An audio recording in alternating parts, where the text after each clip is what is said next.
tarde, gente. Hoje fazemos os capítulos 4 e 5, certo? O impacto da TI e indicadores de desempenho. Nós temos aqui uma presença meio oculta aqui no canto da sala. Aqui, a professora Márcia, quero apresentar para vocês. É a prova, acho que vocês não foram ainda talvez já tenham visto ela pelo corredor aí, né? A nossa mais nova aquisição no departamento aqui. Só na impressão que a gente está comprando professores, né? Mas recursos também, né? Hoje em dia o pessoal não fala mais em recursos humanos, né? Fala em talentos humanos. Então, o mais novo talento humano do departamento, a professora Márcia já está assumindo algumas disciplinas junto com um outro professor nesse semestre, e a partir do semestre que vem ela também vai estar oferecendo disciplinas da linha de gestão de sistemas de informação. É uma daquelas trilhas que vocês têm à disposição de vocês lá a partir do quarto semestre, né, do curso, né? Essa trilha de gestão, para mim ela é quase, eu digo sempre assim, que parece até meio redundante você ter uma trilha que tenta reforçar aquilo que o curso tem que ser, né? Mas vocês já lembram, a gente já discutiu aqui, até por fatores históricos, esse curso tem uma veia forte de ciência da computação, né? Por fatores de infraestrutura, nós estamos juntos com um curso, no mesmo departamento, com um curso de engenharia da computação, e portanto também somos muito influenciados por eles. Então vocês têm aqui, vocês acabam sendo, vocês tendo assim, uma tripla formação aí em sistemas de informação, em engenharia da computação e em ciência da computação, que eu acho que é ótimo para vocês, tá? Vocês têm um pouco de noção de tudo, mas a linha de gestão de sistemas de informação, que deveria ser um centro de um curso de bacharelado de sistemas de informação, ela é, digamos assim, uma pimentinha, né? É o que vai diferenciar vocês dos outros profissionais da computação, na minha perspectiva, mas é a pimentinha na forma como o curso de vocês é estruturado, tá? Então, para nós é sempre uma satisfação quando a gente tem outros professores chegando no departamento com esse viés de gestão de sistema de informação. A professora Márcia também tem, aliás, é um perfil raro aqui, mas ela tem a formação em nível de graduação na computação, mas depois mestrado e doutorado na administração, né? E como eu digo, eu sonho com o dia que a gente tenha muita gente que sempre com uma formação original em computação, porque precisa, esses outros, os profissionais que nós estamos formando aqui, no mínimo eles vão ter que interagir o tempo todo com outros profissionais da computação, então você tem que saber do que eles estão falando, né? Então eu sonho com o momento que nós tivemos dentro do departamento de informática aqui, também filósofos, né, que possam nos ajudar a entender para onde nós estamos indo com essas tecnologias que nós estamos criando, sociólogos que nos ajudem a entender melhor de que forma essas tecnologias que nós estamos criando afetam a nossa vida em sociedade, e pensa que cada organização é uma pequena sociedade, né? A organização é um conjunto de pessoas, quer dizer, como isso tudo funciona? A gente, quando olha para organizações e para a nossa sociedade a partir da perspectiva de alguém com formação puramente em informática, a gente só enxerga o detalhe, não enxerga o todo, né? Então é muito importante que a gente venha a ter isso, tá? Mas acho que ainda vão muitos anos até que a gente venha a ter um filósofo dentro do departamento de informática, né? Se isso acontecer enquanto eu estiver vivo, ainda estou satisfeito. Mas não imagino o que vai acontecer nos próximos 5 ou 10 anos.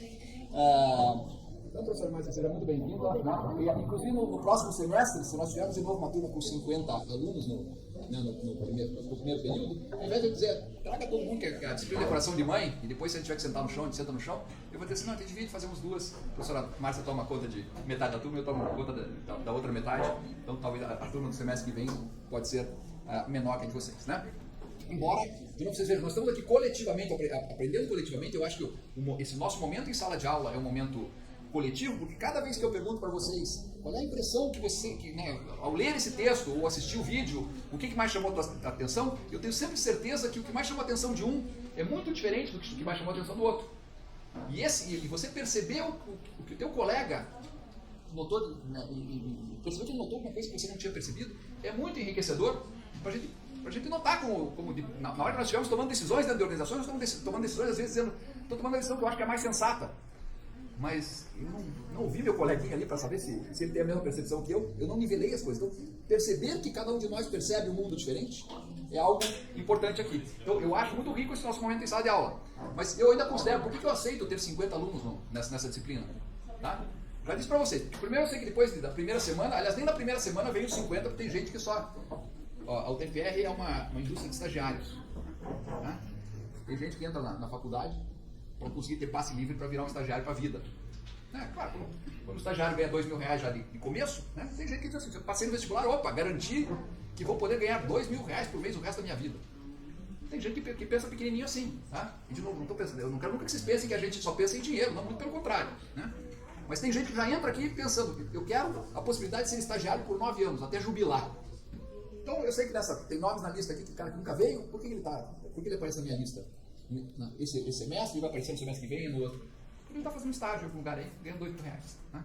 Quem leva a sério, fica 4 anos aqui dentro, mas eu posso garantir que o resultado bem rápido ali na frente. Aliás, acho que eu comentei com vocês uma aula aqui, que a gente fez uma estimativa, e acho que até tinha prometido de mostrar trazer esses dados para vocês. Eu tenho que procurar melhor lá, né? Mas eu tinha feito um levantamento com os nossos ex-alunos desse curso aqui, né?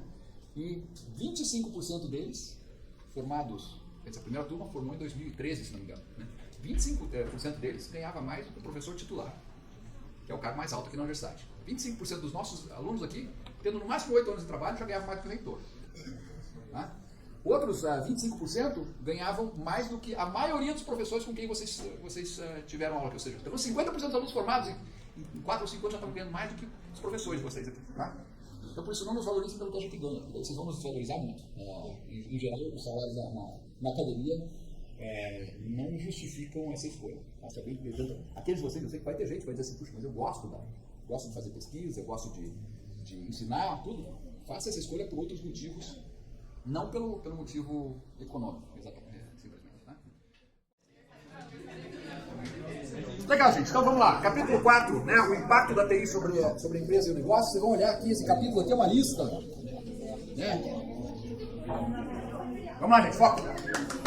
O capítulo aqui é uma lista de motivos para utilizar a TI, motivos para investir em TI, né? Você tem que lembrar que nós estamos agora falando em 2025, a maior parte desse texto foi escrito lá no início do nosso século, lá 2000, 2002, 2003, né? Foco, gente.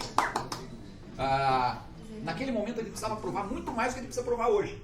Mas ainda assim, por que eu digo, isso aqui não é importante? Porque nós até hoje temos dificuldades em aprovar investimentos em tecnologia da informação, porque em geral os benefícios que a gente vai obter são intangíveis, são difíceis de serem mensurados, e os custos são fáceis de ser mensurados, né? Porque nova tecnologia sempre custa caro para adquirir ou para desenvolver. Tá?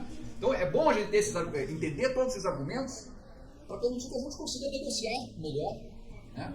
A favor daqueles investimentos que a gente considerar que são importantes para as organizações em que a gente vai trabalhando. Tá? Então vocês vão notar, a primeira parte do capítulo aqui é uma lista de motivos, né, para você fazer esse investimento. Eficiência organizacional talvez seja o mais fácil da gente justificar, porque eficiência é fácil de medir. Né? E por que eficiência é fácil de medir? Porque eficiência tem a ver com melhorar o processo. E melhorar o processo, eu melhoro o processo e ele começa a produzir resultados mais rápido, começa a produzir resultados de melhor qualidade, começa a produzir resultados mais baratos. Então é relativamente fácil você medir eficiência. Por isso que ele é o primeiro da lista aqui. Tá? Aliás, é por isso que é tão fácil para as empresas criarem projetos de automação, por exemplo. Se eu vou automatizar algo, significa eu tinha alguém que fazia aquilo, agora vou botar uma máquina para fazer? Quanto custa essa máquina? Quanto custa aquele funcionário? Nota que as duas coisas são fáceis de calcular, né? O custo do funcionário, você sabe lá o salário dele. Como é que eu posso avaliar quanto custa um funcionário de uma empresa por ano? Vocês têm ideia? Vamos supor lá que o cidadão ganha salário mínimo. Tem que ter um imposto também, né? Tem bastante coisa, por isso que eu estou dizendo, não é tão simples assim. Salário mínimo, quanto está o salário mínimo hoje? É 1.518, é mais ou menos isso. Esse aqui, eu acho que ele tá olhando para uma vaga aí, né? Tá? Uma vaga de estágio aí que paga salário mínimo. 1.500 e poucos, tá? Então, vamos supor que eu queira fazer uma automatização para substituir alguém que ganha um salário mínimo. Tá? Em geral, a conta que as empresas fazem, para falar desse salário, tem impostos, na verdade tem uma série de penduricários no salário. Tem o seu próprio salário que vai para o funcionário, tem a empresa tem que pagar um percentual desse salário para compor um fundo de garantia do trabalho, do FGTS, né? Que é uma poupança forçada no nome do. E o bacana dessa poupança forçada é que ela é no nome daquele funcionário. Tá? Então ninguém vai meter a mão no teu dinheiro. Tá? O estagiário não tem fundo de garantia. Tá? Então, mas a hora que você for assalariado, você ganha o salário mínimo, você já sabe. Alguém procura rapidinho aí qual é o percentual do FGTS descontado das empresas. Eu acho que é 9%, alguma coisa assim. Acho que depende do salário profissional, ele ganha 8%. 8%? Tá?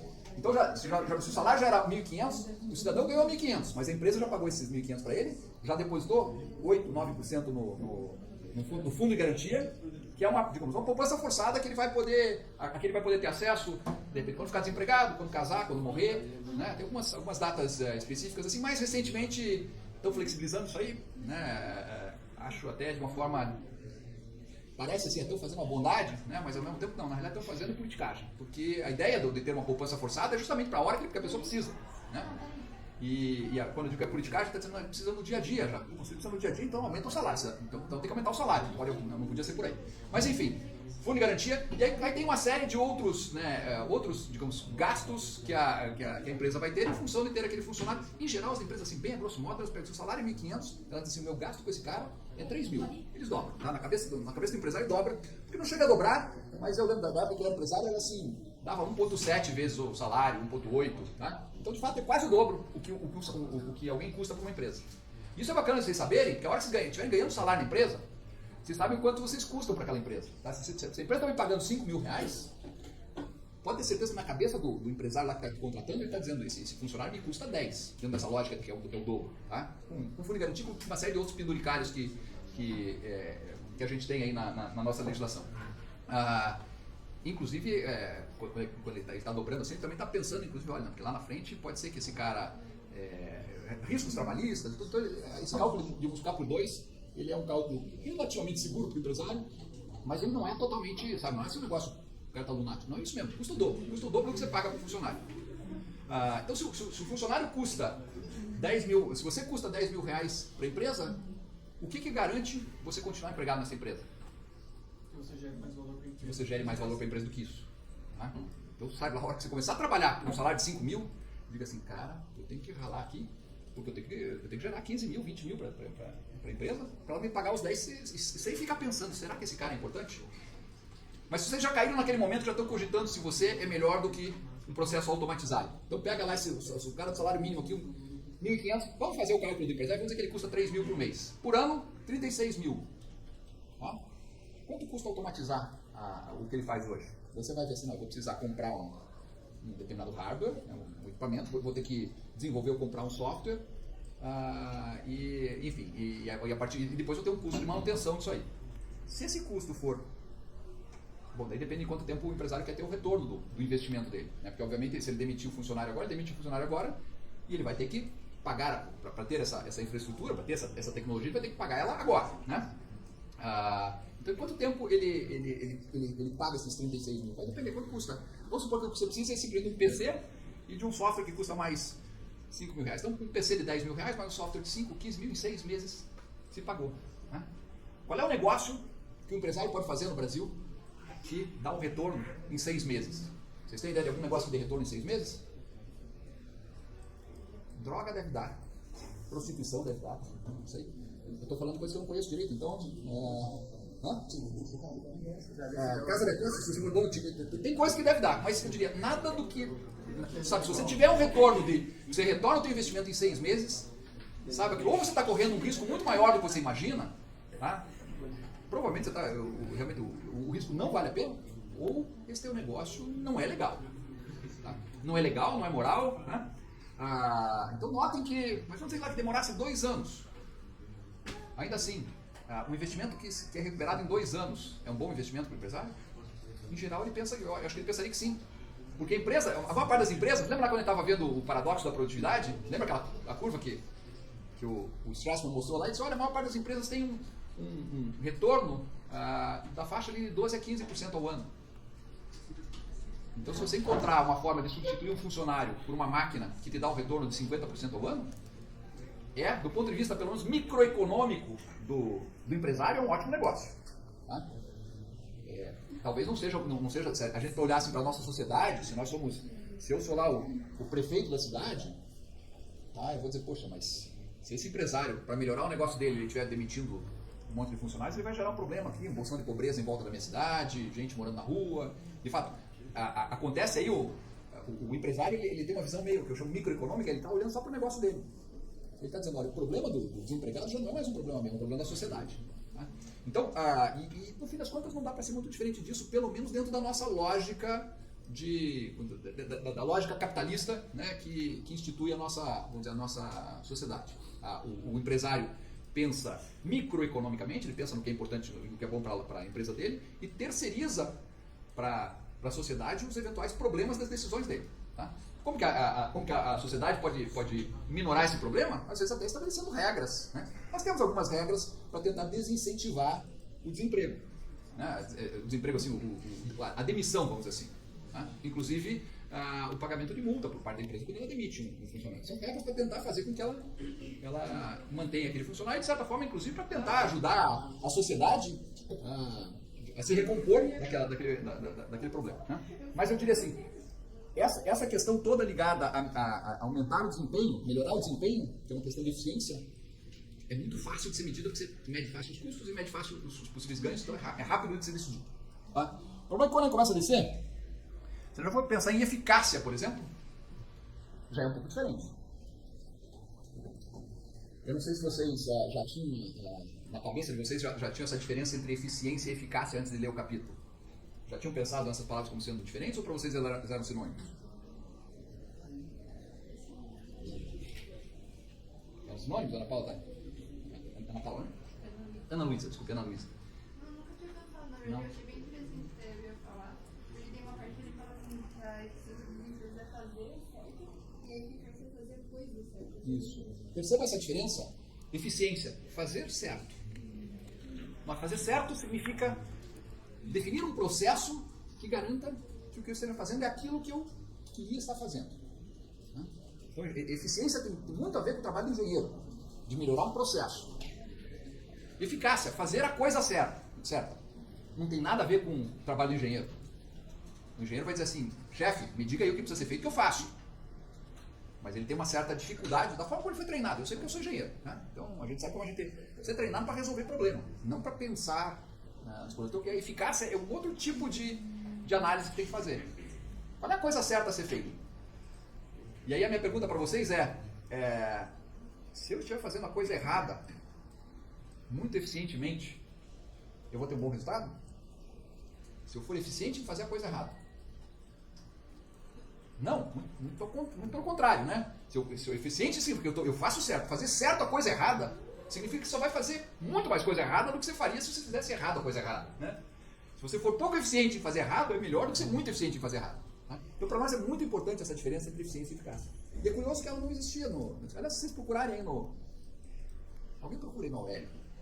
Eficiência e eficácia e ver se ele já faz essa distinção. Porque essa distinção, para mim, pelo menos, eu vi ela pela primeira vez num livro do Peter Drucker, que é um dos pensadores aí da administração do século XX, e ele, na falta de palavras para expressar essa diferença, ele decidiu, né, pelo menos na minha interpretação, ele decidiu, eu vou usar a palavra eficiência para falar de melhorar o processo, e vou falar da palavra eficácia para falar de melhorar os meus fins. Um eu estou preocupado com os meios, como que eu faço, e o outro eu estou preocupado com os fins, né, o que eu quero fazer. Tá? As duas coisas são importantes. É claro que a gente é tão mais bem sucedido quanto mais a gente for eficiente e eficaz ao mesmo tempo, mas se vocês tiverem que escolher uma das duas, é melhor ser eficaz sem eficiência, pelo menos você está indo na direção certa, ainda aqui devagar, né? Apareceu aí para vocês? Olhar lá, eficiência, o que diz eficácia, não sei se no Aurélio ou o dicionário que vocês tiverem na tela de vocês. O aqui é diferente as descrições, mas não é muito claro. Diz lá o que ele fala para eficiência. Eficiência tem poder ou capacidade de ser efetivo e virtude ou característica de ser competente e produtivo, de conseguir um melhor rendimento com o mínimo de erros e melhor rendimento, custos e tudo está nessa linha. O efetivo ali, para mim, já é uma palavra que já é meio gerador lero-lero, porque ela é uma palavra que... Aliás, a gente, inclusive, a gente fala em eficiência, eficácia e em efetividade ainda, tentando criar uma outra nuance. Não quero nem chegar nisso, tá? Mas aí eu, pelo menos, já vi rendimento, custo... Vejam, a eficiência mais voltada para o custo, eficácia mais voltada para o valor. Tá? O que aparece para eficácia lá? Eficácia tem virtude ou poder de causar, de produzir determinado efeito, qualidade ou caráter que é eficaz e segurança de um bom resultado, validez, atividade e infalibilidade. Eu tenho que dizer, eu não gostei de nenhuma das duas definições, tá? Se eu fosse quem ia escrever... Essa é a definição do Oxford. É só do Oxford, né? Então, tem que questioná-los, porque de fato eles estão preocupados em falar para o público em geral. Para o público em geral não faz diferença entre custo, preço e valor, por exemplo. Tá? Nós temos que fazer, né? Vocês lembram lá da diferença entre custo, preço e valor, de novo? Já falamos isso no ano anterior. Custo? O que é o custo? Não adianta procurar no dicionário que eles vai estar tudo meio misturado lá também. Se não me engano, custa quanto te custa para você fazer algo. O quanto que custa ficou meio redundante isso aí. Você botar isso aí num programa de computador aí, isso aí não sai nunca mais desse loop, né? Custa, tipo, você tem que abrir mão de certo dinheiro. Não, o preço é tipo que tá na. O preço é o que está dizendo na etiqueta. O preço está na etiqueta, o custo é o que a gente teve que fazer de esforço para conseguir realizar. O custo está ligado ao esforço de quem produz e o valor está ligado à percepção de quem quer comprar, ou de quem quer obter aquele produto. Tá? Então, de novo, para nós é muito importante, aliás, não é para nós aqui só, a gente de sistema de informação, para qualquer ser humano que queira trocar coisa, até trocar, não precisa nem vender. Né? O que eu vou estar trocando? Vou estar trocando algo que tem menos valor para mim por algo que tem mais valor para mim. Ou se eu for um produtor, eu vou trocar algo que tem um custo relativamente baixo para mim, comparado com o valor que vai ser, enfim, entregue em troca daquilo. Tá? Então notem que os dicionários não estão preocupados com esses detalhezinhos, mas às vezes a gente, quando vai ficando mais técnico no que a gente faz, a gente precisa ir melhorando, refinando o vocabulário para permitir que a gente pense coisas um pouco mais sofisticadas. Né? Então, a eficácia aqui. Agora, qual é o problema da eficácia? Se eficiência descobrir, avaliar se eu consigo ter um processo melhor do que o anterior, é relativamente fácil. Eu comparo o que eu tinha com o novo processo, vai ser mais rápido, vai ter um custo menor, quer que seja, eu resolvo fácil. Né? A eficácia, quando ela já envolve pensar, às vezes até num outro produto, uma coisa que eu nunca fiz. Né? No fim das contas, eu salto um abismo. Né? Eu estou me atirando numa área completamente incerta, desconhecida para mim. Né? Então é muito mais difícil a gente avaliar eficácia. Quando nós estávamos discutindo estratégia lá na aula anterior aí, a gente falou, tem momentos em que a nossa estratégia é para melhorar a eficiência. Já estávamos, de certa forma, falando disso. Né? Nesses casos, é mais fácil você convencer o diretor financeiro lá do que precisa ser feito. Agora, quando você diz assim, olha, esse sistema que nós estamos propondo aqui vai permitir que a gente ofereça para o mercado um produto completamente diferente do que a gente oferece hoje, o cara de finanças vai ficar doido lá. E o presidente da empresa também vai ficar meio incomodado. Uma coisa totalmente diferente, ele não consegue avaliar ainda. Tá, é totalmente diferente, mas o mercado vai querer isso. Os clientes vão comprar. Né? Ele rapidamente vai voltar para cá. Quanto que isso vai custar para a gente? E o quanto vai custar, você consegue dizer. Agora, quanto que isso aí vai trazer de retorno, aí a gente já não tem como a gente escapar daquele famoso começo de frase assim, veja bem. Né? E toda vez que ele começa com veja bem, a gente já está dizendo, não tem a menor ideia. Né? Então, mais difícil esse aqui. Aliás, eu diria essa disciplina inteira tem muito a ver com tentar explorar essa questão da eficácia para a gente ficar um pouquinho menos preso ao veja bem. Né? Para a gente ter mais argumentos para explicar quais são os ganhos que a empresa pode ter de uma mudança de tecnologia que não vai simplesmente deixar mais barato o que ela faz, vai permitir que ela faça coisas diferentes que ela nunca fez antes. Na quarta-feira aqui, eu estava dando uma aula lá para os alunos do mestrado, e acho que eu já comentei com vocês aqui esse semestre, esse ano eu resolvi dar uma aula junto com um professor lá da Universidade dos Estados Unidos, e daí, para convencê-lo do que, né, claro, lembra aquela questão da resistência à mudança, né? Eu queria dizer, para mim era muito legal que ele pudesse pôr os nossos alunos e os dele na mesma sala virtual, porque obviamente daí é eletrônico, né? Eu falei para ele, fica tranquilo, nós vamos usar o livro que você estiver usando aí. E daí eu perguntei para ele, qual é o livro que você está usando? Ele me passou lá, era um livro que eu nunca tinha lido. Né? Daí eu falei, legal, vamos usar esse livro aí. Né? Então agora eu estou naquela situação que antes de cada aula, com eles eu estou tendo que, né, junto com os alunos lendo o capítulo e eu lendo igual lá para saber do que se trata. Né? E justamente nessa semana eu estava discutindo essa questão de eficácia e apareceu lá um exemplo no capítulo do livro dos gringos lá, de uma empresa que tradicionalmente era uma empresa que fazia, ela produzia papel. Papel é commodity, né? Lembra o que é commodity? Que não tem diferença no valor entre as marcas? Não tem diferença de você não percebe diferença entre o produto de uma marca ou da outra, então você vai comprar quem vender mais barato, ou quem for quem tiver mais fácil. Né? O produto dele é papel. E qual é o tipo de tecnologia que a gente precisa para vender commodities? Vocês podem até pensar lá, se eu voltar lá naquele modelo da Tracy Virusema, né, que a gente viu lá, vai dizer, bom, nesses casos, se o que eu vendo é meio commodity, eu não quero cair numa lógica de commodity, que eu estou brigando por preço só. Então eu vou tentar usar a tecnologia da informação para melhorar a minha eficiência operacional. Né? Mas essa empresa não foi nessa lógica de melhorar a eficiência operacional, é fazer aqui o primeiro item dessa nossa lista aqui, é ficar só no... Tá lá, aqui está chamando de eficiência organizacional, né? Ser mais eficiente operacionalmente só significa você conseguir fazer por um custo menor do que o teu concorrente, para poder, a partir daí, ter um desempenho melhor, que você pode ou vender mais barato ou vender pelo mesmo preço com um lucro maior. Né? Eles disseram, nós não queremos fazer isso, nós queremos aumentar a nossa eficácia organizacional. E aí eles olharam para as tecnologias que existiam agora Bom, o livro está na 8ª edição, tá? Eu nem sei desde quando que eles estão falando desse caso, eu não sei exatamente em que momento que essa empresa adotou essa estratégia, mas eles adotaram uma estratégia de avançar na direção da agregação de valor, na direção do cliente final. A gente chama, assim, uma alusão ao que acontece no rio. No rio tem o que acontece, você está numa posição aqui no meio do rio, se você olhar lá na direção da nascente, você está olhando a montante, se você olhar na direção da foz do rio, você está olhando a jusante, né? Eles tentaram, nós queremos usar tecnologia para permitir que a gente consiga avançar no mercado numa direção ajusante, ou seja, chegar mais próximo do cliente final. O cliente final não compra o nosso papel, o cliente final compra, sei lá, talvez resmas de papel já em fardos de folha A4, não folhas enormes em rolo, sei lá, né? O cliente final compra envelopes, e daí eles perceberam uma oportunidade lá no mercado, tinha uma empresa de envelopes lá, que tinha ido à falência. E eles falaram, puxa, se e era o maior fornecedor de envelopes dos Estados Unidos, se o maior fornecedor de envelopes foi à falência, significa que vai faltar envelope na praça. E daí o que ele foi lá? Ele encontrou entre os clientes dele alguns que faziam envelopes também, que não eram tão fortes, mas ele disse, agora vou desenvolver aqui um sistema que permita eu fazer a gestão dessa cadeia de suprimentos.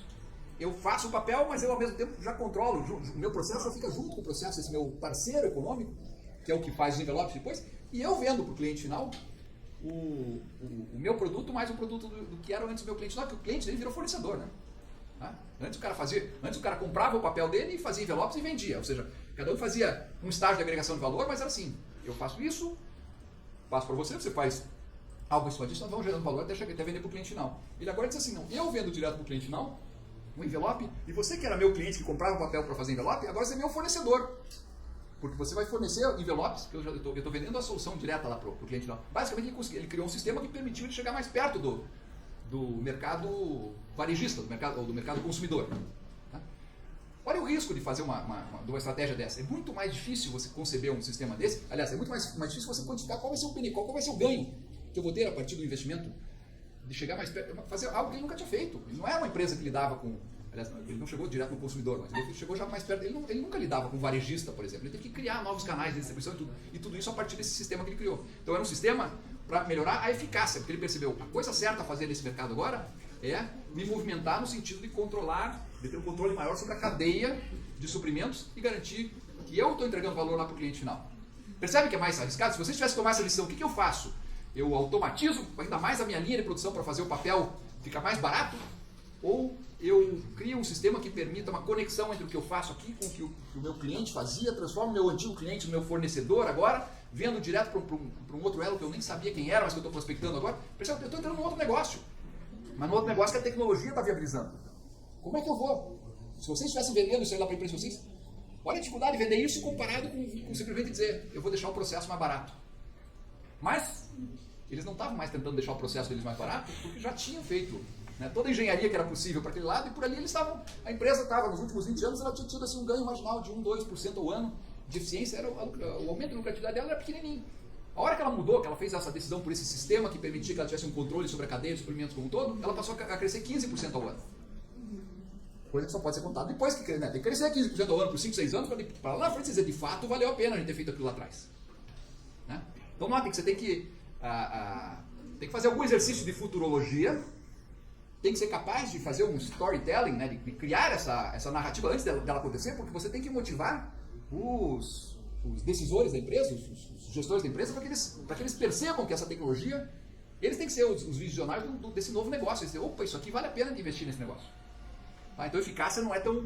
já é bem mais complexo. Mas é aqui que está o grande filé mignon da coisa. É aqui que a gente vai fazer diferença. Tá? Para mudar aqui, contar talvez um exemplo que seja mais fácil de perceber isso. Né? Quando a gente começou a ter o comércio eletrônico aí como uma alternativa ao comércio varejista tradicional, né? Um dos mercados mais reticentes a essa mudança era o mercado de roupas. Tá? Porque é fácil a gente comprar um livro pela internet, né? A gente pode depois ficar desapontado que a capa, de repente, não era tão lisinha como a gente queria, ou a capa era capa dura, mas não era tão dura quanto a gente imaginou que era. Mas enfim, a gente tem uma boa noção do que vai ser quando a gente compra um livro pela internet, um livro físico pela internet. Agora você vai comprar uma camisa pela internet. Tem um risco bem maior, né? Tá? Porque você não sabe qual é o material, você viu uma foto, mas enfim, roupa em geral, a gente até hoje ainda precisa A não ser as coisas da China, que é tão barato que você compra de raiva e depois se caiu e joga fora. Né? Era essa, antes da taxação. Né? Antes da taxação era assim, pessoal, vale a pena arriscar. Né? Mas, então, por exemplo, se for pensar assim, um negócio de calça jeans, quanto custa, se eu for comprar aqui no shopping, quanto é que custa uma calça jeans? R$120? Hã? Tem para todos os gostos, né? Mas enfim, mas vamos dizer assim que nós estamos naquela linha de engenharia, assim, eu quero ser mais eficiente. Vou reduzir o custo para poder reduzir o preço para o cliente final. Né? Então, qual é o mínimo que vocês acham que eu consigo encontrar se eu for ali no shopping, se eu for procurar bem? Qual é o mínimo que eu vou pagar num par de jeans? R$100 você acha que eu encontro? Eu tenho certeza que para mim eu não encontro, porque para mim, além de tudo, não adianta eu só chegar num lugar que é barato, eu ainda tenho que ter o meu tamanho. Né? Mas enfim, na engenharia, buscando eficiência, eu posso reduzir esses custos. Qual é o milagre que o engenheiro pode fazer? Ele pode reduzir um pouco o custo, mas ainda assim, ele está usando o tecido, precisa de tantos metros quadrados ou centímetros quadrados de tecido, dá para fazer um jeans. Precisa de tantas horas de trabalho de uma costureira, precisa de, enfim, está tudo contabilizado. O engenheiro pode, talvez, melhorar o processo e reduzir 10% do custo. E o que o marketing pode fazer pelo valor? O marketing pode permitir que você venda por 100, por 120, ou por 400, ou por 4.000. Aqui no shopping estação você não vai encontrar um jeans por 4.000, mas tenho certeza que se você andar 3 quadras ali for ali no... Como é que é o nome daquele shopping? Tão bonito lá, Pátio Papel lá? Lá será que eu não acho jeans por 4.000? Com certeza, né? Agora, é o mesmo jeans em termos de eficiência de engenharia. Tá? Vai lá. Não é exatamente o mesmo, mas a maior parte do que existe aí de diferença entre o jeans que está sendo vendido aqui por R$100 e está sendo vendido por 4.000 lá, não é eficiência, é eficácia. Tá? É a eficácia do marketing de convencer alguém a pagar 4.000 por algo que cobre a bunda do mesmo jeito que o de 100. Né? Então temos que admitir, tem muita eficácia aí, né? Em alguns casos a eficácia é proporcionada pelo marketing, é por isso que profissionais de marketing, bons profissionais de marketing são muito bem remunerados. Não todos, porque tem muita gente sendo formada em marketing e a maior parte é muito ruim. Né? Mas bons profissionais de marketing são muito valorizados no mercado porque eles conseguem transformar, eu não vou dizer o que ele consegue transformar em ouro, mas ele consegue transformar em ouro. Né? Consegue transformar tecido que ia ser vendido a 100 em algo que pode ser vendido por 4.000. TI também pode fazer isso em alguns casos. E a gente espera que vocês sejam capazes de perceber essas situações e de conseguir contar essa história de um jeito que sensibilize aqueles que vão tomar a decisão dentro da empresa. Né? Que não vai ser necessariamente vocês, a não ser que sejam uma startup e vocês sejam a pessoa de TI e ao mesmo tempo sejam o presidente da empresa. Né? Para dizer, eu como profissional de TI aqui acho que isso é importante, daí você vai para o outro lado assim e dizer, não, e eu como dono da empresa vou bancar. Né? Como são pessoas diferentes, você tem que desenvolver argumento para isso. Né? Então, eficácia aqui, muito importante. E daí eu fui tentando mapear aqui na época, coordenação entre empresas. De certa forma, notem que a coordenação entre empresas, naquele exemplo lá da empresa que fabricava papel, a coordenação entre empresas foi o que levou eles a eficácia de conseguir ser percebido como uma empresa que vendia mais. Né? Relacionamento com os fornecedores, coordenar com a empresa, podemos falar na direção do fornecedor ou do cliente. Por isso que aqui, até diz aqui que esse item aqui está ligado aos dois processos seguintes, ou como a gente vai se relacionar com o fornecedor, ou como a gente vai se relacionar com os clientes. Dinâmica competitiva. O que significa a palavra dinâmica para vocês? Está associada a gente andar a passo de tartaruga ou de coelho? Dinâmica é ser rápido ou ser lento? Ser rápido. Dinâmica competitiva envolve flexibilidade, envolve... um dos problemas que a gente tem com decisões de investimentos em tecnologia é que tecnologia custa caro e fica obsoleta caro também. Né? Então, se a gente conseguir fazer investimentos que sejam flexíveis o suficiente para que a gente consiga continuar usando, consiga fazer os upgrades necessários, as atualizações necessárias, melhor do que a gente comprar uma tecnologia que vai, por exemplo, vai substituir aquele funcionário de R$1.500 por mês lá, vai dar em 6 meses ele substitui e a tecnologia dura 1 ano, ou seja, eu só vou ter mais 6 meses para explorar aquilo ali e depois tem que jogar fora. Tá? A gente não quer isso. Então, se a gente conseguir desenvolver tecnologias que nos tornem mais flexíveis para nos ajustarmos a essa dinâmica competitiva, que significa que o mercado está mudando o tempo todo. O que o cliente valoriza está mudando, o que os concorrentes estão apresentando no mercado está mudando, está tudo mudando. Né? E a gente tem que ter condições de se ajustar ao novo ambiente. Né? Apoio ao marketing, já falamos um pouco disso, né? Melhoria dos produtos e serviços. Aqui, melhoria dos produtos e serviços, talvez volte um pouco lá para a questão de eficiência, não sei. Melhoria de produtos e serviços pode ser eficiência ou pode ser eficácia. Depende de como a gente olhar. Se a gente estiver falando em melhoria contínua, tá? Melhora um pouquinho, melhora a qualidade, reduz preço, tudo nós estamos falando de eficiência. Se a gente estiver falando de uma mudança mais radical, talvez a gente esteja falando de eficácia. Acho que tinha 11 desses itens aqui, né? 9. Economias na produção, inovações nos negócios. Aqui é um daqueles casos que eu deixei aqui marcado, né? Nem sei se eu deixei esse artigo disponível lá para vocês, esse trabalho aí do João Armelho era uma dissertação de mestrado em que ele estava falando discutia muito inovações que ele chama de inovações de ruptura, são aquelas que fazem com que passe a fazer sentido a gente fazer algo muito diferente do que se fazia antes, né? E ele estava discutindo aqui, por exemplo, o caso de voz sobre IP. Vocês já ouviram falar nisso? VoIP? Sim? Até achei que isso aqui era uma coisa do passado, assim, que a geração de vocês nunca tinha ouvido falar nisso. Eu só sei que é algo antigo que não usa mais. Usa? Não, eu acho que você usa o tempo todo. Você usa tanto agora que a gente nem fala mais disso. É tipo um Skype. Voz sobre IP. Não, mas voz sobre IP, eu diria assim, o WhatsApp, até onde eu sei, trabalha dessa forma. Tá? Voz sobre IP significa que eu estou usando a internet. Posso estar falando besteira, né? No caso específico do WhatsApp, não sei, né? Não terceiro, mas voz sobre IP significava você conseguir transmitir voz a partir, deixar de usar telefonia, que era o meio tradicional, telefonia analógica, e passar a fazer isso eletronicamente. Que putz, no primeiro, aliás, não foi nem não. Skype não é o primeiro momento. Skype é uma tecnologia. Alguém já usou Skype aqui? Tem gente que já usou Skype, vocês já estão. Não? O Skype é uma tecnologia que, curiosamente, um pouco antes da pandemia, a gente ainda usava Skype para fazer banca de mestrado e doutorado. Você lembra disso? A gente usava Skype porque o Skype era uma tecnologia que permitia você fazer conexão de várias pessoas, todo mundo com vídeo e áudio. Daí vocês vão dizer, qual era a vantagem disso sobre o Google Meet ou enfim, a tecnologia da Microsoft lá, o Teams, ou, enfim, o Zoom, né? Mesmo naquela época, eu tenho que admitir que lá em 2018, 2019, essas tecnologias tipo Zoom já estavam por aí, a gente só não tinha percebido para quem ia usar isso, porque a gente tinha o Skype, nós estávamos meio viciados naquela tecnologia anterior. Mas o fato é que Skype e outras que precederam o Skype em termos de voz sobre IP, elas foram uma mudança radical com relação à telefonia lá da década de 90. Né? Elas basicamente quebraram. A empresa que eu falo sempre para vocês aqui, a Siemens, que foi uma das grandes empresas de telecomunicações aliás, talvez a maior empresa de telecomunicações do mundo, e que tinha uma das suas principais fábricas no mundo, aqui em Curitiba. Essa empresa hoje, assim, se vocês terem uma ideia do tamanho dessa empresa, ela é maior que o governo da Alemanha. Tudo bem que o governo da Alemanha é um governo enxuto, tá? Se fosse assim, se dissesse maior que o governo brasileiro, eu já ia dizer, poxa, então é uma tremenda empresa, né? Mas ela era, assim, na Alemanha ela é maior do que o governo da Alemanha, em termos de emprega mais gente do que o governo da Alemanha. Né? Ou empregava, pelo menos, quando eu vi essa frase, né? E a Siemens foi varrida, a Siemens Telecomunicações foi varrida no mapa, por causa de uma tecnologia disruptiva.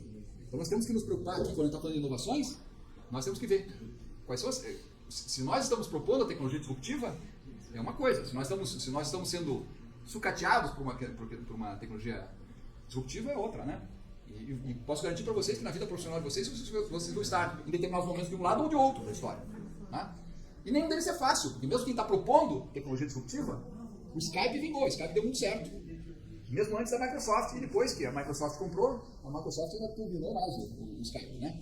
Mas o Skype só foi possível porque várias outras empresas que faziam exatamente a mesma coisa que o Skype propunha ali talvez no começo dos anos 2000, foi a falência, porque o mercado não entendia. O Skype também fechou. O Skype já fechou agora? Quem que usa Skype hoje em dia? Por isso que eu perguntei se alguém ainda usava. Eu até achei que ele ainda estava por aí assombrando a gente. Foi agora? Recente, né? É porque já era da Microsoft e a Microsoft já tem um time. Na realidade, mas o que eu quero dizer para vocês é, antes do Skype, teve um monte de gente propondo soluções que faziam exatamente o que o Skype fazia, e o mercado não estava preparado ainda. Então lembra, nós já discutimos lá a estratégia, eu quero adotar uma estratégia ofensiva ou defensiva. O Skype já foi meio defensivo, tá? O Skype ficou lá esperando, deixa o povo lá quebrar a cara, tentando explicar para o mundo o que é essa história de telefonia sobre IP. Deixa eles quebrar a cabeça melhorando, aperfeiçoando a própria tecnologia e aperfeiçoando o entendimento do mercado de real. É que também às vezes tem uma dependência de alguma outra tecnologia, que nesse caso tem a questão da conexão da internet mesmo. Tem, é claro. Hoje em dia até os países... Assim, na década de 90 era muito mais difícil você fazer voz sobre IP, porque a gente usava conexão de escada. Tá? Mas eu vou dizer assim, eu fui um usuário bem precursor do uso de voz sobre IP, né? E eu lembro assim de em 90 e talvez 92, 93, por aí, eu ligava, como eu tinha muito, né, eu tinha morado na Austrália, tinha morado na Alemanha, eu tinha 22 anos de idade, mas tinha, enfim, eu tinha um monte de contatos fora, e numa época em que ainda era caríssimo você ligar por telefone para fora. E daí o que eu fazia? Até de fora, de vez em quando o povo ligava para mim. Né? Até porque como a nossa moeda aqui sempre foi desvalorizada em relação a outros, para nós era caríssimo. Para os outros era caro, mas enfim. Eu lembro que lá os australianos, volta e meia me ligavam no Natal, por exemplo, né? E aí eu ficava sempre chateado, porque eu dizia, vocês têm para mim que eu não tenho condições de ligar, né? É muito caro. Até que apareceu voz sobre IP, e aí eu ligava para eles, mas imagina, uma conexão de escada, sabe? Aquelas coisas, você só vira em filme, né? Mas eu saía daquela, e daí a hora que eles atendiam, eles já diziam lá, pô, lá já é o Alexandre de novo lá do Brasil, tentando ligar pra gente com aquelas tecnologias, marreta que funciona pela metade, faz mais barulho. E de fato, era terrível. Era muito pior do que uma ligação telefônica normal em termos de qualidade de som. Mas funcionava e custava 2 cents por minuto. 2 cents de dólar por minuto, o que custava. Né? Então aquilo era, pra mim, era, como se diz, era pagável. E olha que interessante, essas tecnologias que são, como a gente fala aqui, inovações de ruptura, elas fogem do radar de quem já está no mercado. As empresas de telecomunicações, a Siemens aqui não estava ligando para isso. E eu dizia, eu trabalhei na Siemens e eu dizia, gente, né, tem uma tecnologia aí que vai acabar com o nosso negócio. Sabe o que a Siemens fazia? O mesmo que a Kodak fez lá com a fotografia digital. Eles chegavam assim, não, mas cara, essa ligação que você faz aí para a Austrália é uma piada. Né? Até os australianos dizem que eu não gosto de falar com você porque tem mais ruído do que... Se voz cai na metade, você tem que ligar 3 vezes para conseguir conectar. Eu falei, mas o fato é que... E por que eles... Não estavam mexendo nos números deles. Tá? As grandes empresas multinacionais que faziam ligações internacionais o tempo todo, continuavam usando o serviço das telefônicas, das empresas de telecomunicações. Só que foi criando um mercado de gente como eu, né? Num primeiro momento, que era o suficiente para aqueles 2 ou 3 cents que eu pagava por minuto, né? Mais milhões de outras pessoas talvez fazendo a mesma coisa, permitia que essas pequenas empresas, produtos startups, fossem sobrevivendo, fossem desenvolvendo mais tecnologia, até o momento em que alguém percebeu, cara, agora a qualidade está tão boa quanto. Não cai mais a ligação. Opa, agora esse negócio funciona. Me ensina aí como é que faz. Eles queriam saber como é que fazia. E aí aquele momento em que, quando o mercado tradicional percebe que uma tecnologia disruptiva agora é tão boa quanto ou melhor do que a tradicional e custa uma fração, 1/100 do preço, aí todo mundo muda imediatamente. Tá? Então a tecnologia disruptiva ela tem essa capacidade de fazer com que, sabe, o mercado desapareça da noite para o dia. Eu me lembro aqui na Siemens de discussões que ele tinha lá e dizia assim, gente, nós estamos vendendo centrais telefônicas. As centrais telefônicas de pequeno, eles vendiam centrais telefônicas para Embratel, que era uma empresa nacional de telecomunicações, mas eles também vendiam centrais telefônicas menores para empresas, ou às vezes até para condomínios, né? E eu lembro que eu queria colocar a gente tinha um condomínio ali de eu e meus irmãos, minha mãe, todos moravam, tinha um espaço daqui, e eu queria colocar uma centralzinha lá, e eu pensei, eu sou funcionário da Siemens, vou conseguir um belo desconto. Eles até me deram desconto, mas eu fui olhar, naquele tempo tinha já uma tecnologia, software livre, acho que era Asterisk, enfim, era uma coisa, era uma central telefônica em software livre. E aí eu cheguei para eles lá e falei, não vou comprar. Disse, mas vocês estão te dando um desconto bacana aqui, né? Mas por que você não vai comprar? Porque eu baixei na internet. E faz a mesma coisa que vocês querem me vender aí, com desconto, por, sei lá, hoje seria talvez uns $500. Fala em dólar porque, para a gente ter uma referência de alguma coisa que aconteceu lá na década de 90, né? Então, enquanto tem empresa tentando vender por $500, tem gente entregando aquilo de graça, né? Porque é disruptivo e ainda está num momento em que, né? Bom, não é à toa que essa empresa, a Siemens como um todo não, mas a Siemens Telecomunicações não existe mais, tá? Por causa dessa inovação disruptiva. Tem que ficar de olho nisso, porque tecnologia de informação geram inovação disruptiva o tempo todo. Né?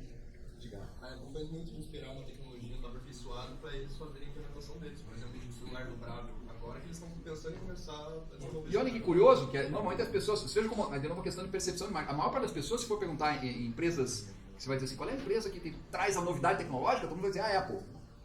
Né? Tem questão deles também muito com funcionalidade de software. Você vê, se você for questão de software livre, tem muita funcionalidade que às vezes tem, que um usuário mais avançado conhece, só que a Apple, ela vê que funciona, ela empacota de uma maneira que fique fácil pro desenvolvedor. Porque muito desenvolvedor ele não pensa na questão de experiência do usuário. Então notem que a maior parte do que a Apple entrega não é tecnologia, é a interface, uma experiência, a interface humano-computador nem vamos falar de humano-computador, porque não é um computador, mas estou falando de celular, né? Uma interface entre o humano e a tecnologia mais amigável. Não é uma questão de design, mas talvez, se a gente fosse pensar aqui dentro da UTF, está muito mais fora do departamento de informática e muito mais lá dentro do departamento de desenho, design mesmo, de design do que aqui. Né? Embora a gente também não quer ficar todo de fora disso, né? Então vocês têm disciplinas aí no curso de vocês que vão tratar de dessas interfaces entre humano e computador e pensando justamente em como é que você torna isso mais interessante para o usuário. Legal. Antes de entrar aqui no cubo de Delone, eu estou esquecendo de dar aqueles pontinhos para vocês, né? Então hoje nós vamos ter que... Deixa eu tinha separado aqui aquelas nossas... A gente não tem brincado muito com as nossas questões. Onde é que elas estão?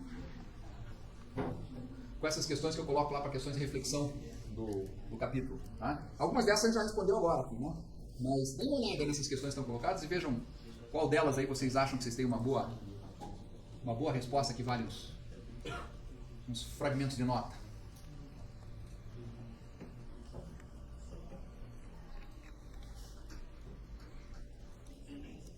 Eu acho que a resposta da terceira é porque logo qualquer tecnologia que seja disruptiva, se ela for boa, ela acaba se tornando a norma do mercado, né? E por isso que não dá para continuar com essa vantagem com as outras. Porque alguma hora todas as empresas vão ter essa vantagem e vai parar de uma vantagem. O pessoal de administração fala muito em vantagem competitiva sustentável. Tá? E de fato é o sonho de consumo de qualquer empresário. Tá? Vantagem competitiva sustentável é aquela que eu tenho uma vantagem sobre a concorrência e ela é sustentável ao longo do tempo, ou seja, eu não preciso me preocupar muito porque se eu estou dando certo hoje, eu vou continuar dando certo no futuro. Né? O que a gente questiona a partir muito dessa questão da possibilidade de inovação disruptiva, ou simplesmente do fato de que, gente, se está bom, se está confortável, se está sustentável para a gente, né? Se nós estamos lá deitados numa boia, daquelas boia de ar, assim, uma piscina, gostosa, lá tomando sol, assim, o concorrente está olhando para aquilo ali e está tentando furar nossa boia, né? Ou está tentando construir uma boia maior para ele e para os clientes, né? Em outras palavras, se está sustentável, se está bom para nós, tem alguém para quem não está bom, que enquanto a gente está aqui meio deitado em berço esplêndido, tem alguém que está fazendo um esforço para melhorar. Né? Então esse é o argumento aqui. Legal, Vitor, deixa eu não abrir aqui nosso arquivo de estrelinhas. Que hoje é 26/5.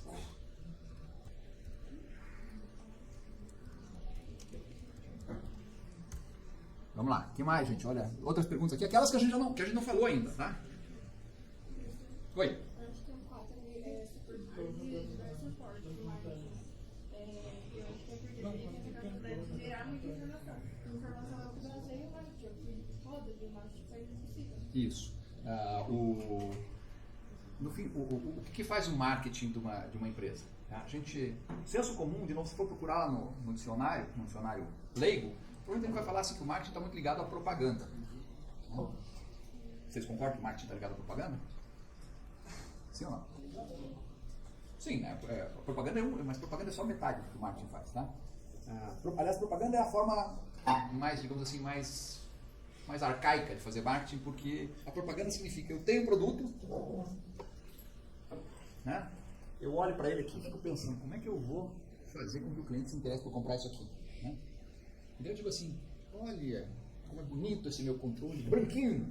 Né? Estou tentando salientar algo que eu acho que vai mudar a percepção do cliente, fazer com que ele compre o meu, porque de repente o do concorrente parece sujo, né? Então, esse aqui parece todo sujo de barro, e esse aqui tá, olha, parece limpinho. Né? Eu já tenho o meu produto e eu tenho que fazer vocês comprarem ele. Então eu vou tentar inventar alguma porcaria aqui para tentar convencer vocês. Né? Em alguns casos, de novo, tem profissionais de marketing muito competentes, inclusive em comunicar características do produto que o cliente não estava conseguindo ver. E honestamente, tá? Eu tinha um professor lá na Universidade Positivo que dizia que a área de marketing tinha um impacto com o tempo. É sério, a professora da administração que diz assim, o marketing tem um pacto com o tempo, porque ele está tentando, na visão dele, porque ele está sempre tentando me vender uma coisa que eu não quero, não preciso, e pior, me fazendo acreditar que eu quero e preciso. Né? Então, talvez tenha mesmo, não vou entrar na discussão, mas note que é legítimo, se a gente for pensar assim, é legítimo que o marketing olhe para o produto da empresa e diga, puxa, tem características desse produto que o cliente não está sendo capaz de perceber, e eu vou criar campanhas de marketing que permitam realçar essas características. Tá? Mas nota que esse é um marketing à moda antiga. É o marketing do produto industrial. É o marketing da revolução industrial. Lá. Primeiro você fabrica o carro e depois você tenta encontrar o mercado para. Você empurra para o mercado. Tem uma outra possibilidade muito mais razoável nesses nossos tempos aqui de era da informação, que é, ao invés de eu ter um produto pronto e tentar fazer propaganda para tentar empurrar aquele produto que eu já tenho para o cliente, eu tentar identificar qual é a necessidade do cliente e construir o produto exatamente que ele precisa. Né? E aí, nesse aspecto, o marketing assume um outro tipo de abordagem, que é não de empurrar o que eu já tenho, mas de tentar compreender as necessidades do cliente para ajudar que eu projete um produto que o cliente vai precisar depois. Tá? Em outras palavras, aquele produto que talvez até se venda por si só, né? Porque você já fez o produto que é o que o cliente quer, e não o contrário, você fez uma coisa que quer convencer agora que ele precisa. Tá? Então, o marketing tem essas características aí. Legal. Ana, eu sempre esqueci o segundo nome. Ana Luiz. Feltrin, né? Bom, o sobrenome eu já lembro. Luísa com Z? Deve ser com Z. Conhece? Tá. Vamos lá. Mais algum aí que a gente não tenha falado ainda?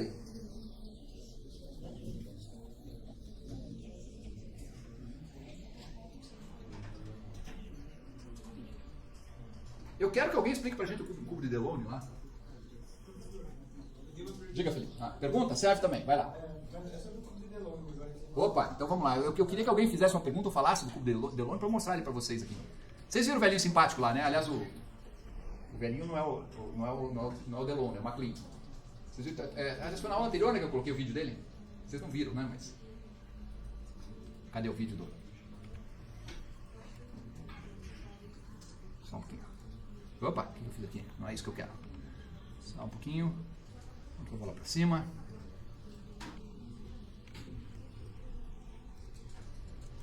Eu já fiz propaganda aqui desse... Onde é que estava? Na prova de hoje mesmo. Tá vendo aqui, ó? Palestra do Ephraim McLean, um dos autores do modelo Delaunay McLean. Nessa palestra aqui, ele não está falando do cubo de Delaunay McLean, tá?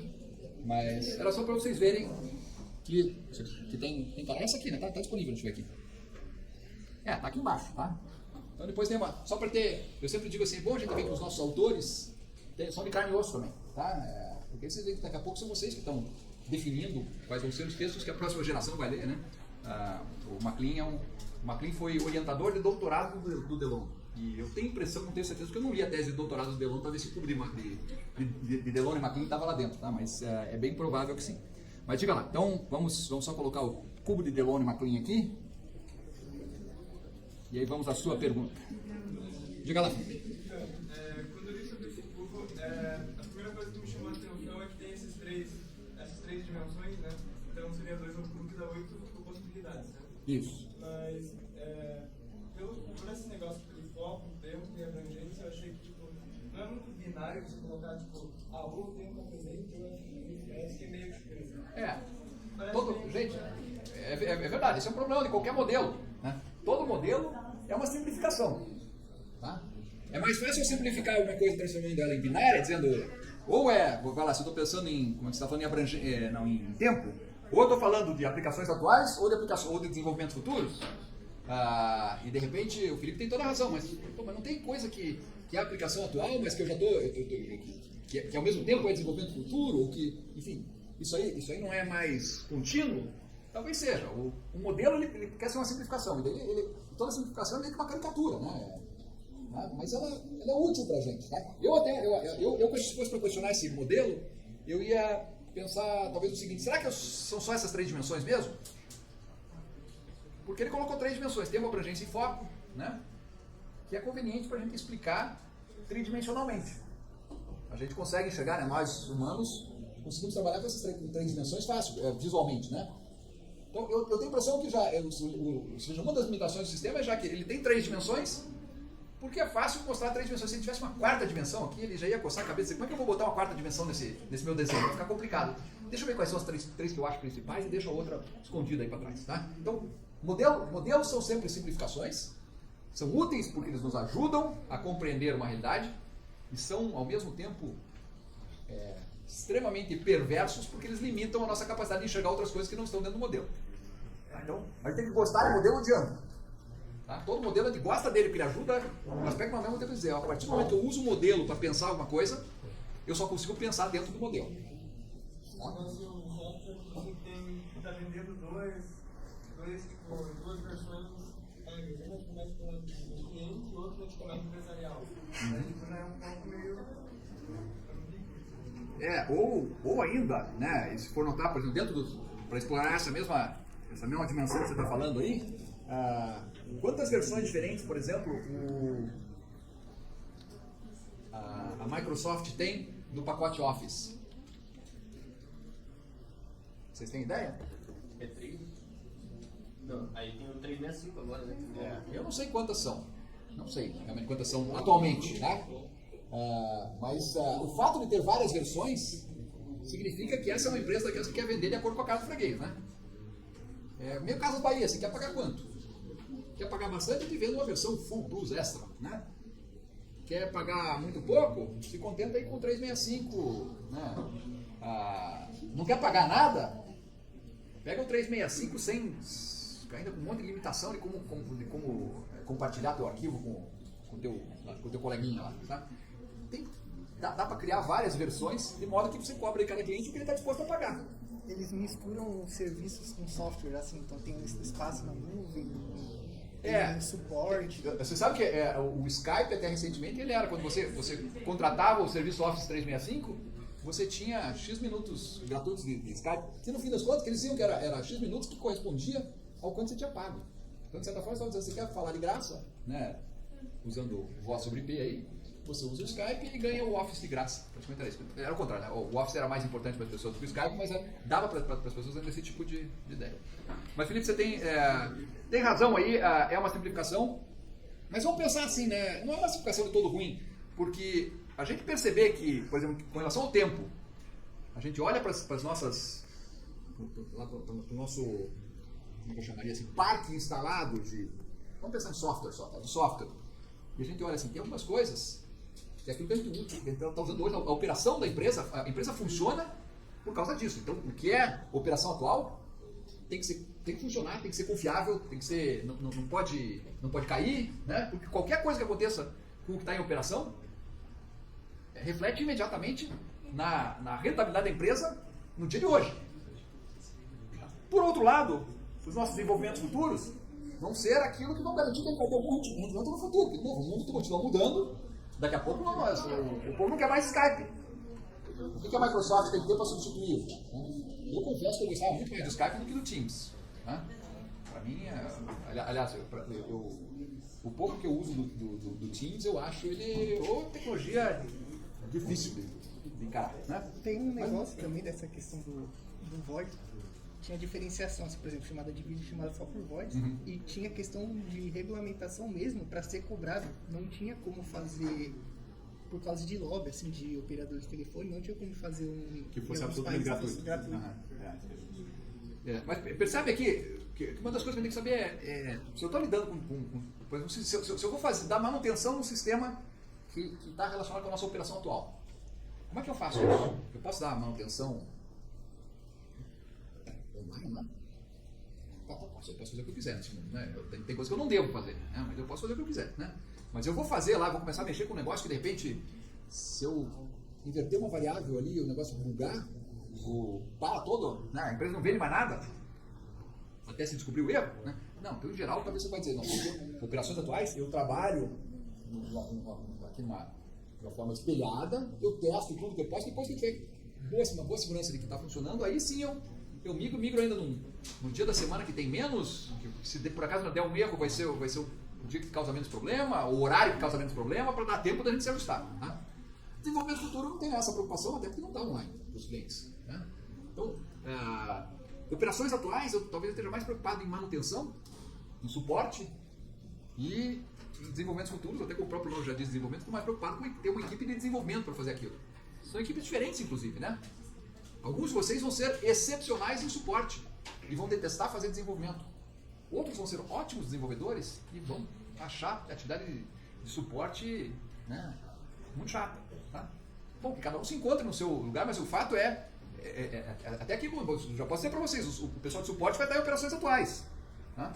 O pessoal de desenvolvimentos futuros desculpa, o pessoal de desenvolvimento vai estar ali pensando nos desenvolvimentos futuros. Tá? Se você for olhar aqui na abrangência, né, aplicações específicas ou infraestrutura, o que é mais fácil de fazer?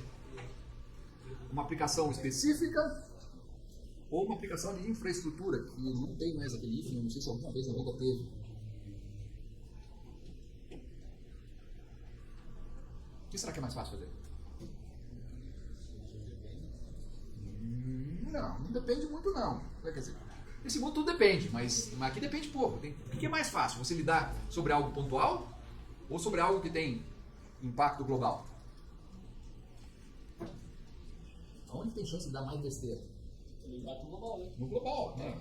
No global. Porque em geral a gente quando tá mexendo em algo pontual, você tem toda, tá muito bem delimitado ali para você, né?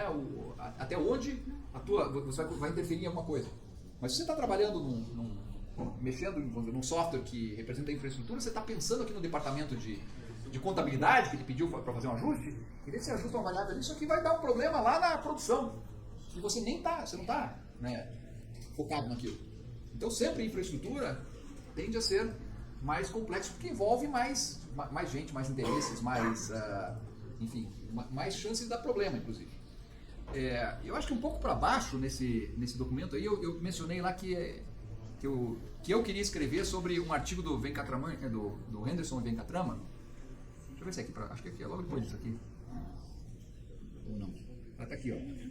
Eu falei assim, talvez mencionar isso aqui, só para vocês não ficarem com muita curiosidade, esse artigo do Nicholas Carr, que eu já falei para vocês, esse aqui é aquele cara que escreveu o artigo IT Doesn't Matter, já apareceu lá quando ele estava falando do paradoxo da produtividade.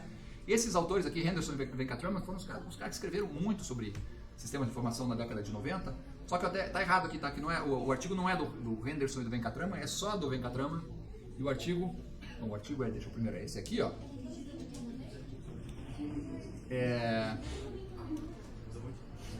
IT Enabled Business Transformation.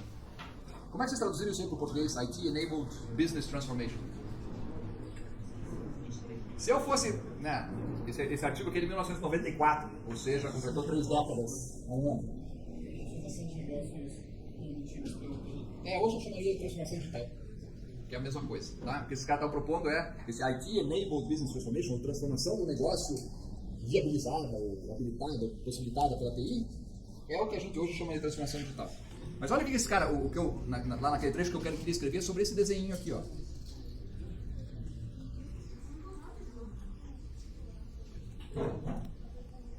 Será que se a gente tirar uma foto daqui e colocar lá no nosso grupo de WhatsApp, ela vai ficar com uma boa qualidade?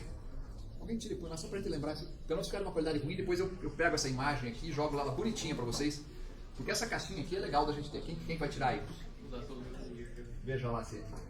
Põe lá só que depois eu vejo e vou lembrar, tenho que botar a imagem certinha, né? Mas olha o que esse cara pensou lá em 1994. Em 1994, gente, nós estávamos tentando começar a conectar PCs aqui em redes locais. Tá? E esse cara estava dizendo assim, olha, veja até onde dá para ir com a implantação de TI dentro das empresas. Ele disse assim, a primeira coisa que ele pode fazer, a mais fácil, e por isso que eu estou voltando lá no modelo do Delon McLean, a mais fácil é o que é chamado de exploração localizada. A exploração localizada, gente, é uma coisa que até os nossos coleguinhas cientistas da computação conseguem fazer. Vamos lá, gente. Tá? Até cientista da computação consegue fazer a exploração localizada. Ele não entende nada de negócio, mas a exploração localizada, ele chega lá, se ele tiver feito alguma aula de licitação de requisitos, tá? Ele chega lá, conversa com o cliente dele, diz o que você precisa. Aí o cliente explica, eu preciso disso, daquilo, ele é capaz de escrever um algoritmo, né? Qualquer cientista da computação é capaz de escrever uma receitinha de bolo que faça aquilo que o cliente quer aqui como exploração localizada. Eu não estou diminuindo o cientista da computação aqui, estou dizendo que a capacidade deles entender negócio chega nesse ponto, isso aqui eles conseguem fazer. Né? Por quê? Porque só afeta aquele posto de trabalho, vamos dizer assim, aquela pessoa ou aquele departamento que está tendo a sua atividade de alguma forma transformada digitalmente. Agora, se por acaso a gente precisar de mais do que isso, vamos supor que lá diversos departamentos da empresa já fizeram essa exploração localizada. O marketing tem lá os seus sisteminhas que resolvem os seus problemas internamente. A produção tem lá uns sisteminhas que também resolvem o seu problema internamente. Né? A finanças lá, ou a contabilidade também já tem os seus problemas. De repente alguém diz assim, cara, nós somos todos super informatizados aqui, né? Cada parte da empresa tem o seu sistema. Vamos integrar isso aí? Aí eu já diria que é tarefa para gente de sistemas. Tá? Integração, aliás, sistemas de informação, porque são sistemas. Sistemas envolve a palavra sistema e a palavra integração, estão super ligados. Né? Porque o sistema é um conjunto de coisas menores integradas, interligadas. Né? Então, essa integração já é algo que eu diria assim, o cientista da computação vai ficar aqui maluquinho. Não vai ter ideia de como fazer isso, porque ele não entende a lógica organizacional para avaliar como isso aqui deve funcionar. Aqui, e quem vai fazer essa integração aqui vai ter que entender muito de informática, mas vai ter que conversar com muita gente. Vai ter que passar de departamento em departamento entendendo o que cada um já tem, por que é daquele jeito, se poderia ser diferente, o quanto diferente poderia ser, o quanto diferente eles aceitam que seja, porque se não vai propor um sistema que vai mudar a forma como as coisas funcionam, vai dar trabalho para eles, então vai ter que avaliar tudo isso, lembra? Vai ter que fazer as nossas tabelas maquiavélicas lá do capítulo 2. Tá? Para fazer a integração interna, já tem muita tabelinha maquiavélica para ser feita, no bom sentido, você vê que as nossas tabelas maquiavélicas são simplesmente para identificar como cada um dos stakeholders perceberia aquela mudança que a gente está propondo. Né? Notem que aqui no desenho deles, eles olha, a integração interna já é mais... Ela tem uma gama maior de potenciais benefícios, mas o grau de transformação do negócio também já é maior. Ainda assim, o Venkatraman diz, olha, exploração localizada e integração interna são níveis evolucionários de transformação de uma empresa. O que significa algo evolucionário? Comparativamente ao que está ali para cima daquela linha reta ali, níveis revolucionários. É incremental, né? O evolucionário é incremental. O incremental, nós já falamos mudança incremental, lembra lá no capítulo 2? Mudança incremental é mais fácil de fazer porque as pessoas continuam percebendo que tem chão embaixo dos pés delas. Né? Ela pode subir um degrau, mas subir um degrau ela consegue parar ali, né? É que ele fica ainda dentro daquela questão de eficiência. Além disso, tem justamente essa evolução, esses níveis evolucionários, eles ainda estão fazendo melhoria de eficiência. Tá? Nós estamos preocupados aqui em melhorar o processo. Só mexemos no processo. E é melhorar o processo que as pessoas já conhecem e, de certa forma, sabem que dá certo, porque é assim que elas sempre trabalharam. Então, eu vou melhorar o que eu já tenho. Todo mundo, opa, legal, né? Quem que vai se opor a melhorar aquilo que eu já tenho? Agora, notem o que está proposto aqui nos níveis evolucionários. Olha a palavrinha que aparece aqui, ó, a palavrinha sacana. Redesign. Redefinition. Redesign, gente, significa reprojetar.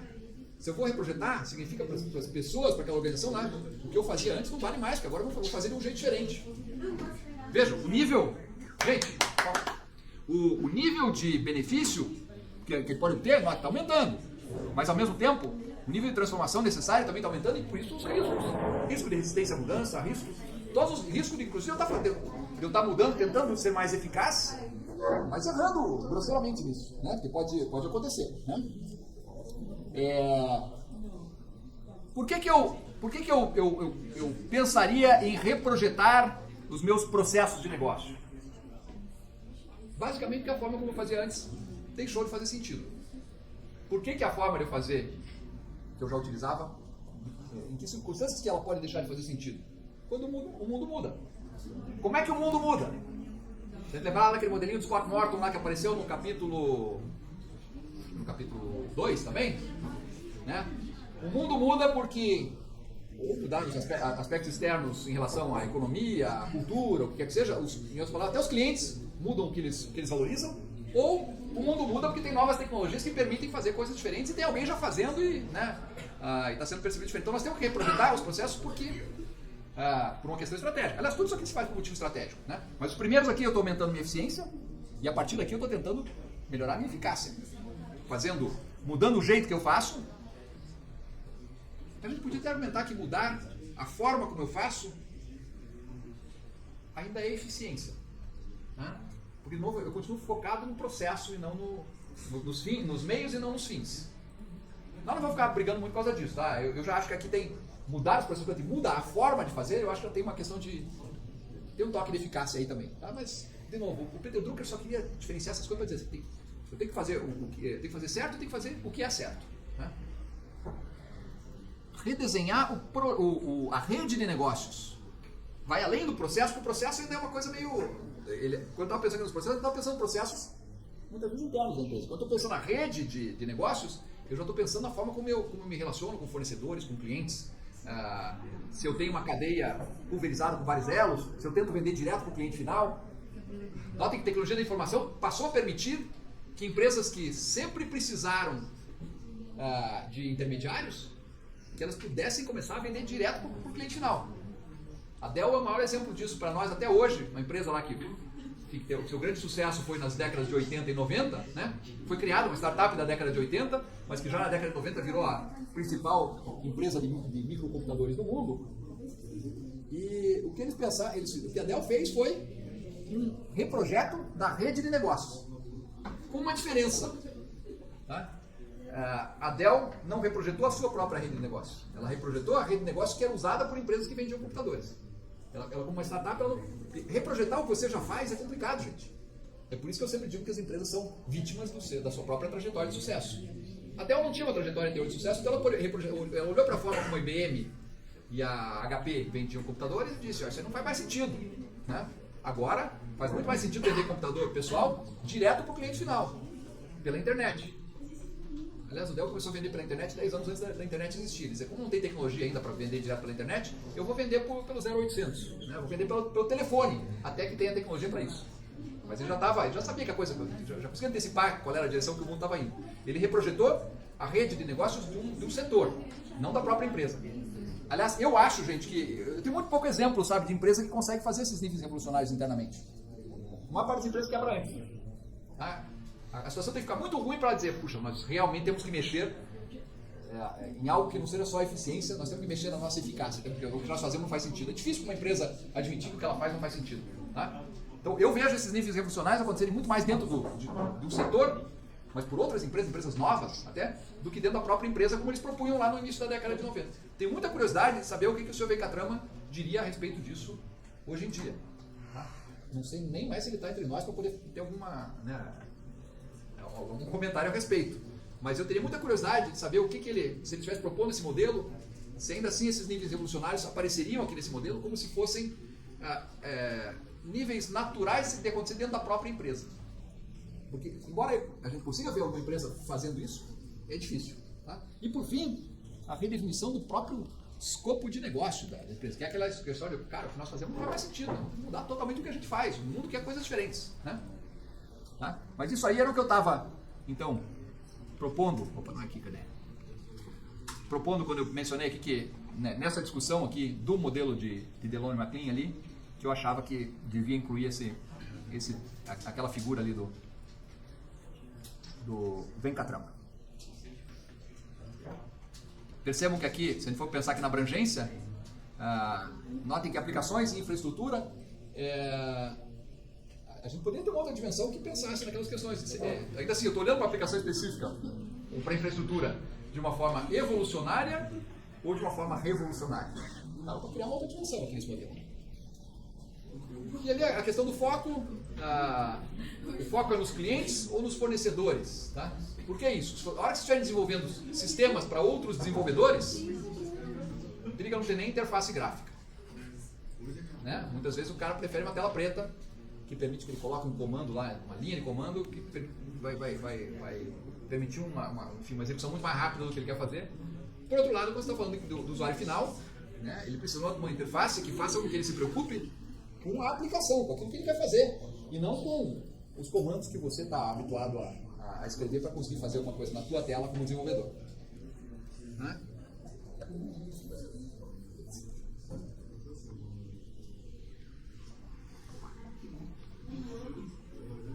Tudo isso para falar lá da questão que o Felipe levantou, então do modelo de Delon e McLean.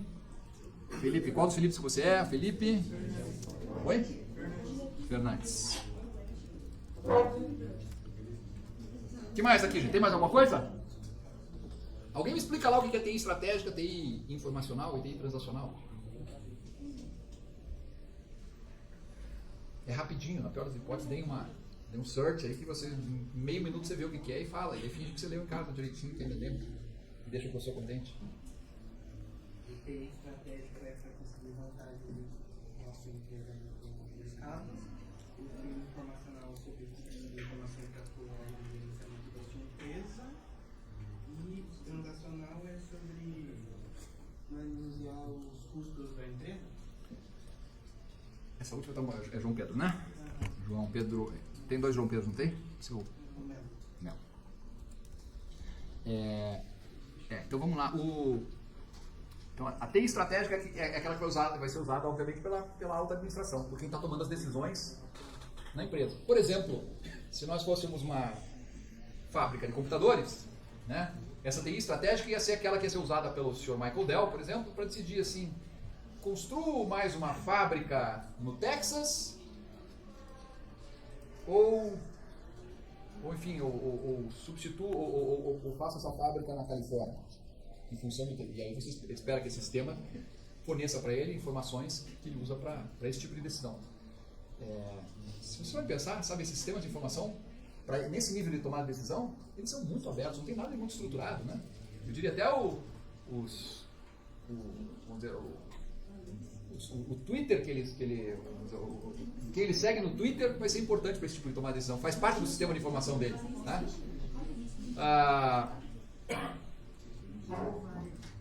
A TI informacional, ela é para o gerente médio, aquele que está avaliando, vamos dizer, puxa, esse mês aqui, em função dos pedidos que nós recebemos, né, você tem informação dos pedidos que nós recebemos para decidir o que eu vou comprar de matéria-prima para fazer os produtos, para entregar, tá? Então notem que a decisão que acontece lá no nível estratégico é uma decisão que vai impactar a empresa pelos próximos anos ou décadas. Essa decisão de nível informacional aqui vai afetar o próximo mês, 2 meses lá, porque é o que você precisa para rodar o dia a dia. E aquela TI transacional é a TI do operador, quem está ali. Chegou aqui no meu posto de trabalho, chegou eu preciso fazer um controle remoto desse aqui, mas a empresa já usa customização dinâmica, então o cliente comprou lá pela internet isso aqui, e o cliente escolheu que ele queria que essa caixinha, a parte de cima da caixa fosse preta, mas a de baixo fosse vermelha. Tá? Então meu sistema transacional, ele, na hora que chegar, que eu tiver que montar isso aqui, ele vai dizer, olha, com a tampinha preta, com a parte de baixo vermelha, eu vou pegar uma peça daqui e outra peça dali e montar isso aqui. Tá? O transacional é para o processo, para quem está na operação mesmo. Tá? Ou diretamente numa linha de produção, no caso uma indústria manufatureira, ou uma indústria de serviço também, alguém que está ali envolvido com o dia a dia. Então, a gente tem aqui TI estratégica para ajudar decisões de longo prazo, a TI informacional para decisões de médio prazo e a TI transacional para aquelas decisões do que tem que acontecer hoje mesmo ou nesse exato momento.